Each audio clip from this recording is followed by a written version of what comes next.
What we've learned over the last few months is that people that have had prior infection with COVID-19 and have developed natural immunity, antibodies from natural infection, unfortunately are not protected against this new Delta variant, which is causing the number of the cases that we're seeing now.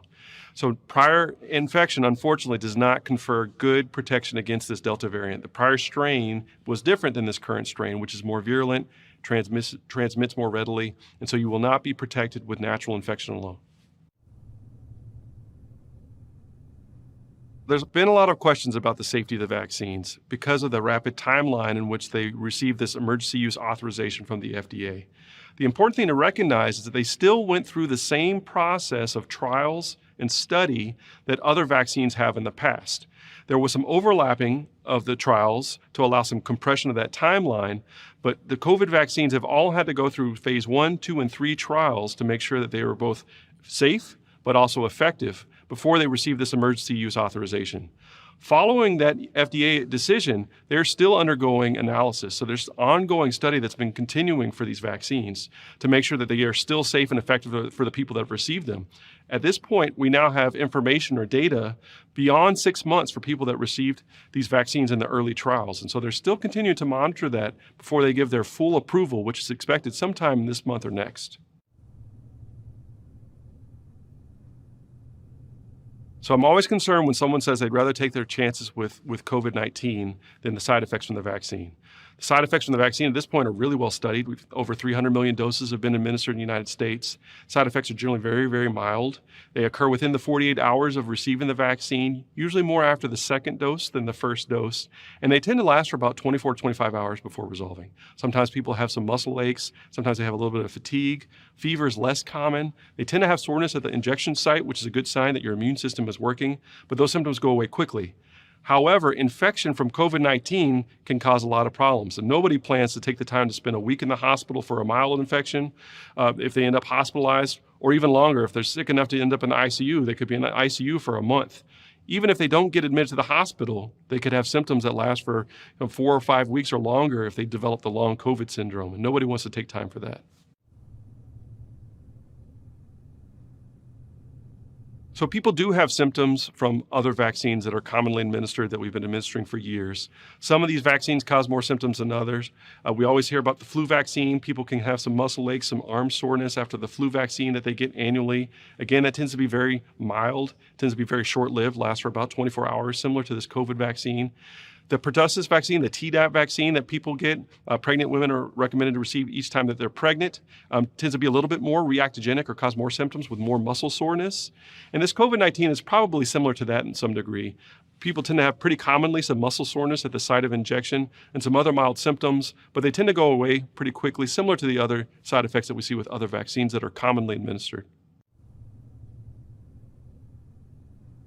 So we're still learning about how transmissible a vaccinated person is if they get a breakthrough infection. It means they've received both doses or a full course of the vaccine. 2 weeks later, they get an infection. How transmissible are they to other people?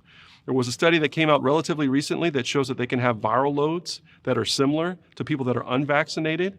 But what we're starting to learn is that they have a high viral load initially, but they have it for a much shorter time period. So they may have a high viral load similar to someone that's unvaccinated with COVID-19 infection, if they're unfortunate enough to have a breakthrough infection, but it may only last for 2 or 3 days, versus the person that's unvaccinated, where they tend to have a transmissible viral load for up to 10 days, sometimes even longer if they're immunocompromised. So it doesn't look like there's the same ability to transmit to other people if you're vaccinated, because they have that immune system response, those antibodies that are starting to work on the virus right away, versus an unvaccinated person who has this unchecked viral load for a longer period of time. So they're able to potentially infect many more people for a longer period of time. Now that we're hearing about breakthrough infections, people have raised the question, should I still get vaccinated if I can still get infected? And the answer is a resounding yes. And we have a lot of information at this point that backs that up. The rate of hospitalizations and deaths in people that are unvaccinated is much higher. And we're still learning about this impact of transmissibility to others. But it does seem that people that are vaccinated probably aren't as transmissible for as long if they're unfortunate enough to get infected. And then overall, if you look at the infections, we're still seeing those largely in people that are unvaccinated. Breakthrough infections do occur, but compared to unvaccinated people, they're still very, very rare. And there's a lot of CDC data for the entire 50 states, United States, showing that breakthrough infections still occur very rarely.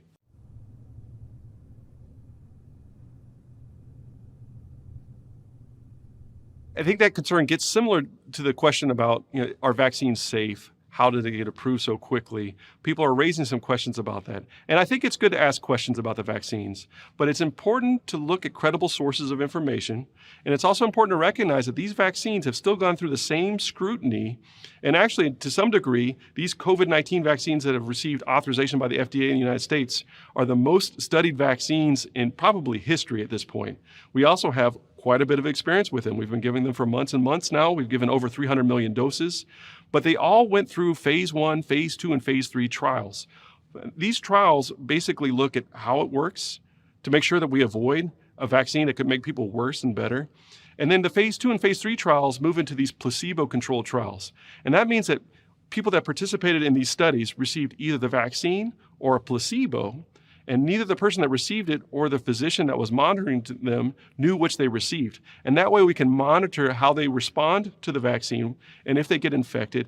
And that's a good way to make sure that you're not having any bias in determining if there's safety problems or there's efficacy problems, how effective it is. And so by using placebo-controlled trials, you really get a good look at, does the vaccine do what we need it to do? And is it safe for people to receive? Because you can compare the side effects from the placebo arm and the vaccine arm to make sure you're not seeing any worrisome signals that need to be investigated further. Those phase 3 trials for all of the vaccines that are used in the United States really showed good safety and good efficacy. And so I think that's a real reassuring way to look at it. What we know about the Delta variant at this point is that it's the most virulent strain of the SARS-CoV-2 virus, the virus that causes COVID-19, that we've seen yet. What we saw with the prior alpha strain is that a person infected with it could infect maybe 2 or 3 other people. With this Delta strain, we're seeing that they can infect maybe 7 or 8 other people. So either 2 to 4 times more infectious. What we see with vaccinated people versus unvaccinated people is, again, that breakthrough infections still can occur, but are very rare, less commonly occur. When they do occur, people that are vaccinated tend to have very mild illness. They may be asymptomatic, and we detect it when they get tested prior to having a procedure in the hospital. Or they have mild symptoms where they don't need to be in the hospital or actually even go to the emergency department or urgent care clinics, which are all full right now. Unvaccinated people, unfortunately, tend to have more pronounced symptoms, more severe disease. And we're seeing that based on the numbers of the hospitalizations and, unfortunately, the deaths that we've been seeing so far. And this big surge in the pandemic is really being driven by people that are unvaccinated. And so we have a lot of information at this point that shows that being unvaccinated really puts you at high risk, not only of getting the disease, but of transmitting to other people, being hospitalized, and potentially dying from COVID-19. The real reason that we're seeing more younger people in the hospital with this Delta variant than we saw with the prior strains is that the level of vaccination uptake is much better in people that are older. When we look at our patients that were 60 and older, they were the first to be eligible to receive the vaccines, but they've also had the biggest uptake since the eligibility criteria has been extended to other age groups. Those older age groups are still the highest vaccinated.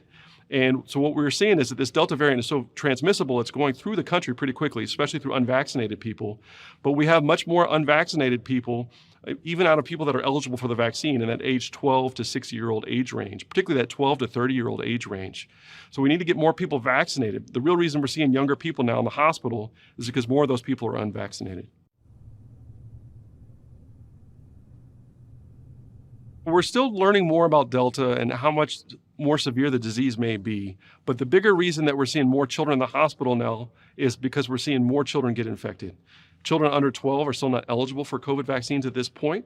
And we're seeing that this strain of the virus, this Delta variant, is so much more transmissible that more kids are getting sick. The other thing is that we also have seen a lot less of the public health measures that we were using initially in the pandemic.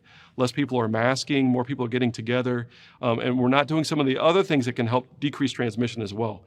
And so that leads to more kids getting infected. Now, while overall, kids have less severe disease than adults, if you have enough kids get sick, you're still going to have a percentage of them end up in the hospital, and unfortunately some are dying. And so that's what we're seeing is it's just such a large number of children being infected at this point with this really transmissible strain, this Delta variant, that's leading to more children being hospitalized. We're still learning more about this Delta variant. At this point in the United States and in our South Texas region, about 98.9% of the circulating isolates are Delta variant. So we're getting a lot of opportunity to learn more about it. But one of the things that we're seeing with the Delta variant is that the incubation time is shorter. And so instead of about 5 to 6 days from being exposed to getting infected, it's more like 3 to 5 days. And we're seeing the patients that have Delta variant have a higher viral load initially, and it tends to be up in this upper respiratory tract. And so we're seeing more nasal congestion early on, which is a pretty mild symptom. But unfortunately, when people are having that mild nasal congestion, they're already transmissible to others. Versus early on in the pandemic with the original strain, we were seeing more lower respiratory tract type of symptoms, fever, cough, and shortness of breath, symptoms that were a little bit more worrisome, and so people sought care earlier. So one of the concerns with this Delta variant is that since people are having milder symptoms like nasal congestion, like they may see with seasonal allergies or maybe a common cold, they may be less likely to seek care. So we are seeing some difference in the clinical presentations, and at this point, with the high levels of transmission of COVID, if you have any acute symptoms, even if they're mild like nasal congestion, it would really be recommended that you go and get tested to make sure that you don't have COVID-19.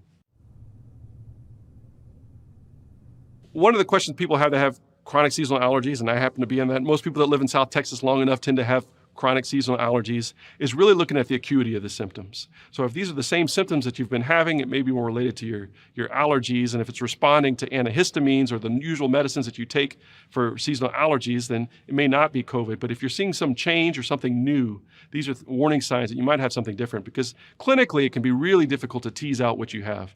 And if there's any doubt, you really should proceed with getting tested to make sure it's not COVID-19. Masks are still very, very effective, and that's a really important point. One of the things that kept us safe and protected before we had vaccine available was the use of masks. This Delta variant is more transmissible than the prior strains, but it's still transmitted the same way. Still transmitted largely through large droplets, and so wearing the mask is a way that you can keep yourself protected, even if you're fully vaccinated. And that's really why you're seeing more of these recommendations now. If you're going to be in indoor spaces, even if you're fully vaccinated or in large groups of people, wearing the mask is an important way to protect yourself from getting these rare breakthrough infections. Or if you're unvaccinated, particularly important that you're wearing a mask when you're around people, because you're putting yourself at risk if you're not using some form of protection, and the masks are still highly effective.